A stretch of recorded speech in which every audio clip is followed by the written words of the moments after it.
down. On the last video, I asked you to set some goals for September and October, some short-term goals based upon the number of days you were going to work, how many 5-5-4 hours you would commit to, and how many new appointments you wanted to generate. Did you take the time to do it? If you didn't, stop watching this video and set your goals. Make sure you know what you want, why you want it, and then guess what? Everything begins to naturally happen because you made the decision. Now, assuming you made the decision and you're totally focused and you're ready to go, let me ask you a question. Have you written an offer this year, and when you wrote that offer with your buyer, you were in a multiple offer situation and you lost? Has that happened to you?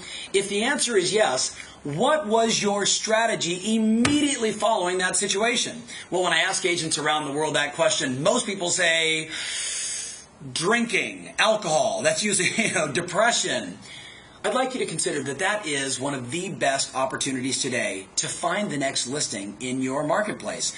We call it the lost offer strategy. If you were at the summit, you saw this piece. So Eddie, I don't know how well they can see that, but I'm going to go ahead and move it in close so you guys can see what we're looking at here. This is a flyer that a bunch of our coaching clients got together and created, and here was the thought. They said, rather than being depressed about it, rather than complaining about it, why don't I create a little flyer that, for example, this one says, your neighbor's home at 5392 Bonanza Lane just went into escrow, and our buyer, Susan Pinkstaff, she missed it. Susan just sold her home of almost 30 years ago, that she bought 30 years ago, just across from this street and that street, and wants to downsize to this neighborhood, your favorite neighborhood. If you have any thoughts of selling, please call us. Susan is ready to go, and she's a cash buyer. And what they're doing is they're selling. We have a real buyer. Now, we've all done the magic buyer letter before where we said, this is not a solicitation for your listing, but we have a buyer, and you don't ever tell them the name. You don't give them the scoop. In this case, what our clients are doing is they're telling them, this is my client, this is her pre-qualifications, she's ready to go, and we can help you with both sides of the transaction. Now, here's what we're seeing. Agents that have used this, that have never done it before, coming out of the summit in August, are getting come list me calls. And that's if they just deliver the flyer, knock on the door and hand it to them, or just leave it or mail it.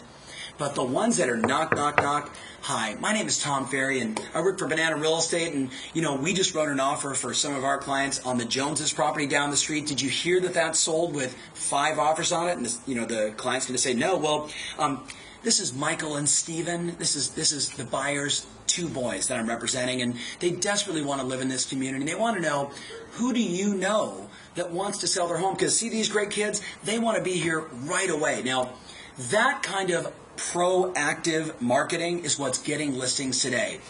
Too many people are saying there's no inventory. No, that's not the problem. The problem is you don't have enough inventory, so let's start doing something about it. Whether that's the lost offer strategy or all the other techniques we teach, we've got to get proactive into the market with good marketing and the right attitude, and you're going to get more appointments and you're going to get more listings. So think about how you're going to incorporate this into your business. Have a great Wednesday. Remember always, your strategy matters, and now more than ever, your passion rules.